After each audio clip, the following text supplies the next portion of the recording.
The Titans introduced Robert Saleh, and by the end of his presser, I was ready to run through a wall like the Juggernaut. And I'll tell you why in this edition of EkeSports. Let's dive right in.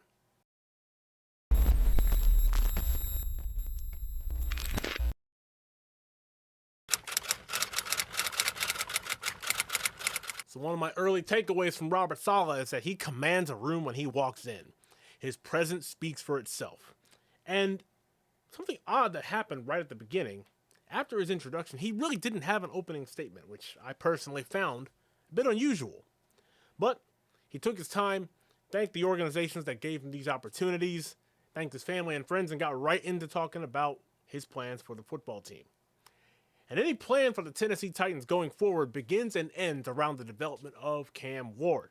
The rookie quarterback who struggled a lot in the 2025 season before finishing a bit stronger than anticipated is top of mind among everybody in the organization. And for Robert Saleh, that's the reason why he brought on former Giants head coach Brian Daboll to be the offensive coordinator.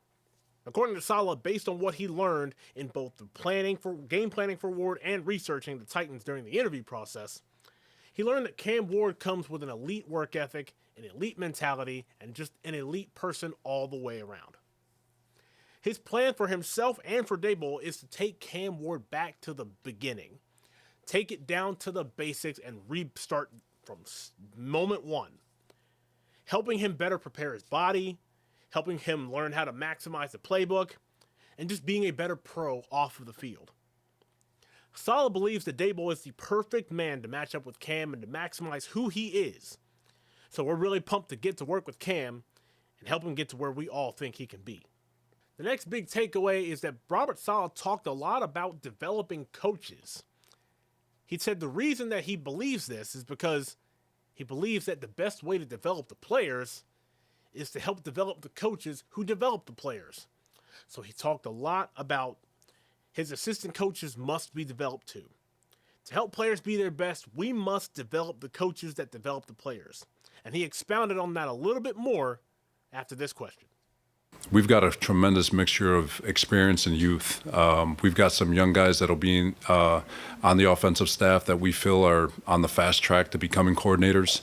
And like I said, for me, the succession plan comes from my seat in terms of what our plan is for each individual coach and how we develop them. You know, I've talked about it before. You know, the most cliche statement a coach can make is that it's our job to develop players. It's like, well, no kidding. Of course, that's our job, but who are the people developing the coaches who are asked to develop the players?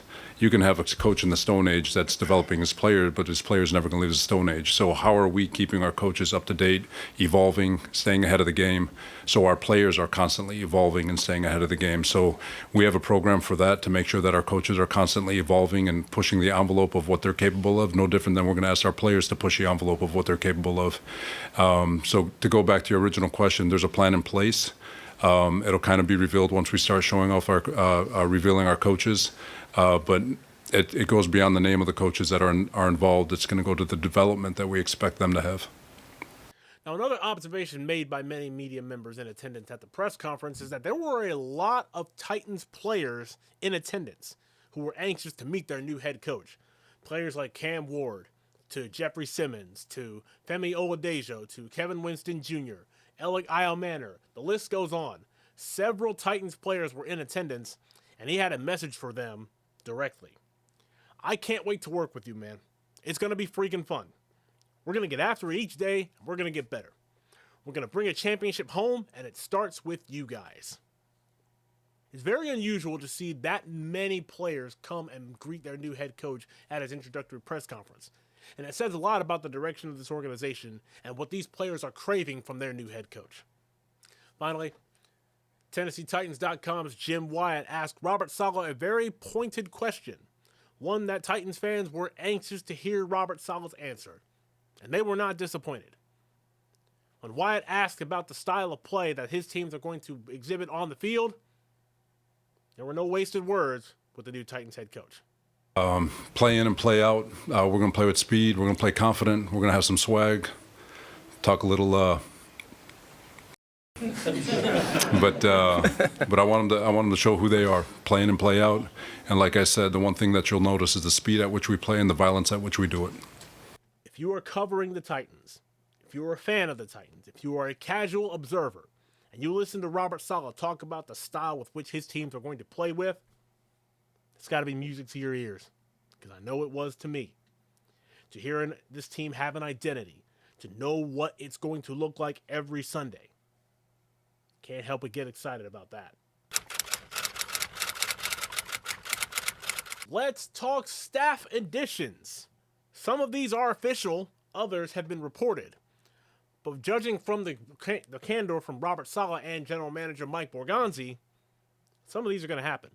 Offensive coordinator Brian Daboll is more than likely going to have full autonomy over the offense.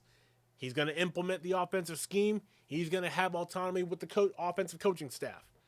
And it starts with Carmen Brasillo, the offensive line coach who will join Brian Daboll and the Titans from the New York Giants. It'll also involve quarterbacks coach Shea Tierney, who will also make the trek from Gotham City to Music City. And finally, a bit of a different flavor at the receiver position. Greg Lewis will join the Titans after a stint with the Baltimore Ravens, where he helped former first-round pick Zay Flowers turn into a Pro Bowler. Before that, he had stints with the Kansas City Chiefs at various positions, helping them win a Super Bowl championship in 2019. So for the most part, the offensive staff has been rounded out. It's more than going to be made official. Randy Jordan and Luke Stocker will remain on the staff. Jordan coaches the running backs, and Luke Stocker, the former Tennessee Volunteer, will coach the tight ends and more than likely be the run game coordinator. The defensive side of the ball is a little bit more fluid. I would expect to hear a resolution on that in the coming days. Daboll's going to institute the offense. It's going to be a different look than what many are going to be expecting. And he's got a good mix of young talent on the coaching staff and veteran experience. I can't wait to see what this offense looks like with these men at the helm of each position.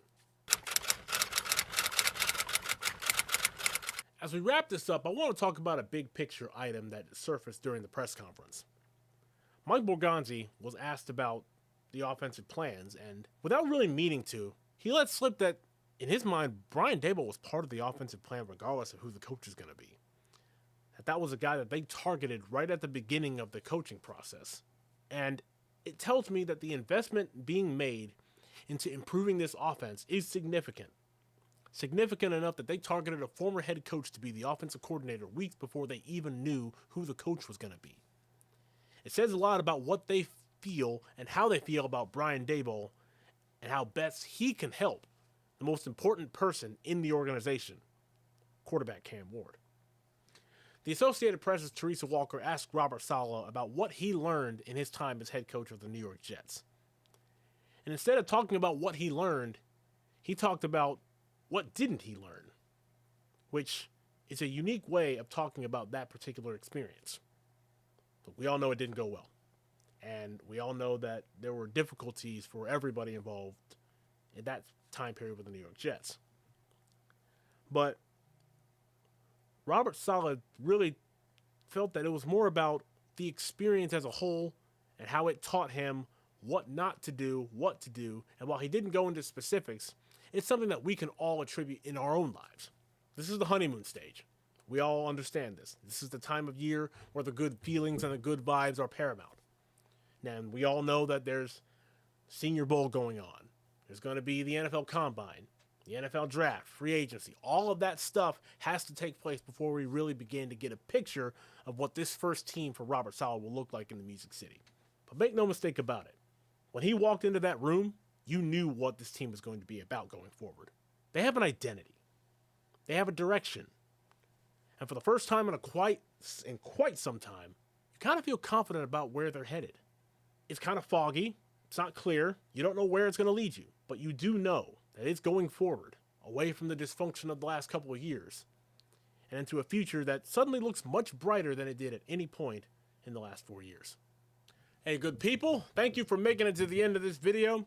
If you want, please like the video, subscribe to the channel, and leave a comment down below so we can get the video out to the general public. I appreciate you. Thank you for watching.